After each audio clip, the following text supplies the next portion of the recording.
take you back to 2018 at the Commonwealth Games, where you were an intern in the Women's Coaching Internship program. Why was this program so incredibly important, and why would you encourage more of these programs, especially for young female coaches? It was absolutely incredible to be part of that group of young coaches. It's important because for me as a netball coach, having to interact with young female coaches in athletics, in boxing, in wrestling, in tennis, in rugby, all these different sporting codes, all these women from different countries coming together, and we all have the same goals. We all face the same challenges, and we just became actually a sisterhood. We still have a WhatsApp group that is still active till this day from 2018, where all the different coaches, we share our progress, our different experiences, our challenges. I mean, during COVID-19, we all came together and we're like, listen, how are you guys doing it in Australia? How are you guys doing it in New Zealand? In South Africa, Dumi, what are you doing to stay positive and stuff like that? So it's important to create such a community so that, you know, coaches and young up and coming coaches can understand that there are people in other countries going through the same things that we're going through, but also we are able to assist and help each other and say, listen, this is how we did it in South Africa. This is how they do it in England. And we're able to come together and say, we're a little family, a little community. And yeah, we just stick together. I mean, just the other day, we were celebrating one of the girls' birthdays, and we're also checking up, okay, it's 2022, it's Commonwealth Games again. Who's coming? Where are we going to meet? And stuff like that. So I think it's quite important. I know also one of the coordinators, 𝗙cie𝗹𝗹𝗶, she's busy writing a book on our experiences, all of us, and it's an incredible story to be told. So I encourage other organizations to have programs like this. We can never have enough female coaches, especially young up-and-coming coaches in the world of sports. Absolutely beautiful. But I would like to now focus on something quite special in terms of South African netball. Now, that moment when you were named the assistant coach of the Proteas national team, and of course you're working with Dorette Badenhorst at the time. Tell us a little bit about that special moment. How special was that for you?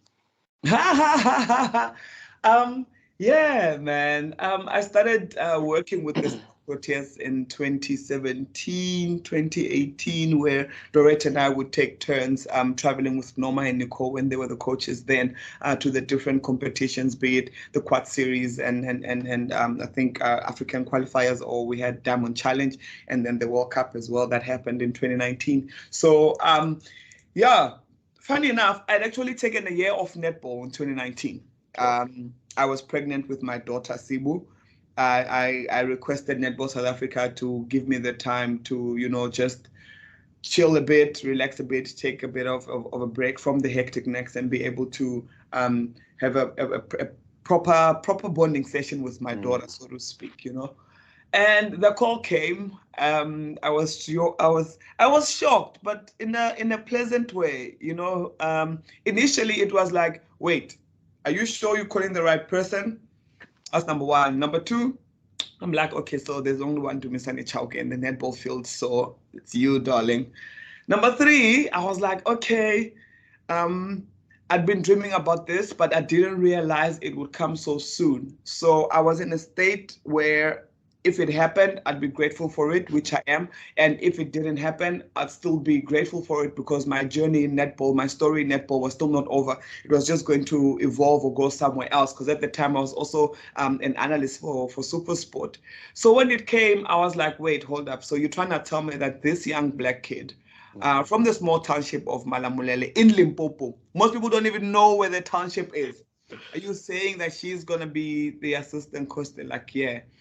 So it took a while to sink in. I think it took a while because I first had to process the accountability and responsibility that comes with such a position.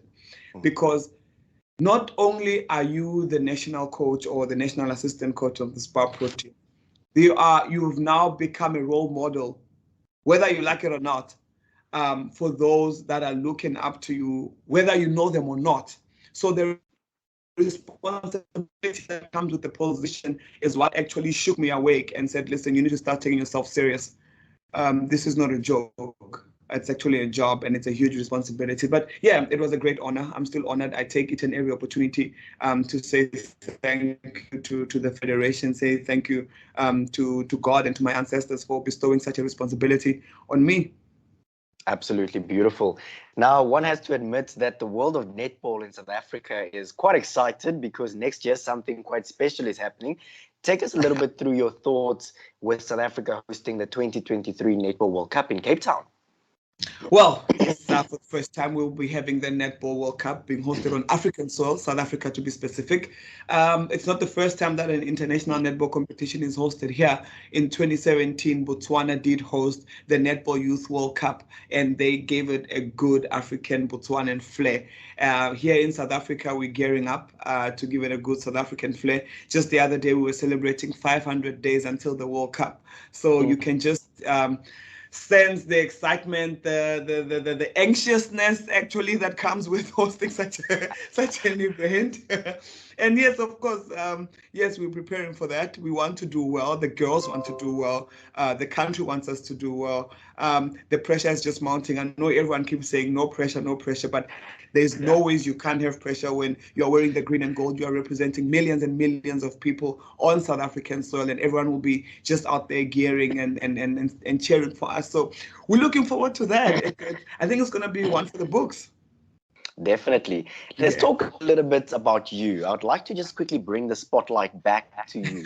Now, some might say that you have achieved almost everything. I mean, as a player, now you're a coach and you're doing so well. How would you like the netball fraternity to remember you? I would like the netball fraternity to remember me as, number one, Dumisani Chauke. I think just by the name Dumisani Chauke it should tell the story, but then the story behind that should be the netball lady or woman that came in and changed lives through netball. The one that came in and empowered young girls through netball. The one that came in and left the door wide open for those coming after her, the one that walked into rooms and shattered ceilings so that those coming after her don't have to fight the same battles. And that is the Dumisani Chauke that I want the netball fraternity to remember. You're locked onto the Sport MVT Insider, a podcast for unrelenting coverage of women in sport. I absolutely love diving deeper into the journeys of our athletes, coaches, and administrators to get to know them a little bit better than we do. Coming up this Wednesday is an interesting round of quick fire questions, a great opportunity for some good laughs and some great banter. Keep it locked onto Sport MVT, where we celebrate our women in sport.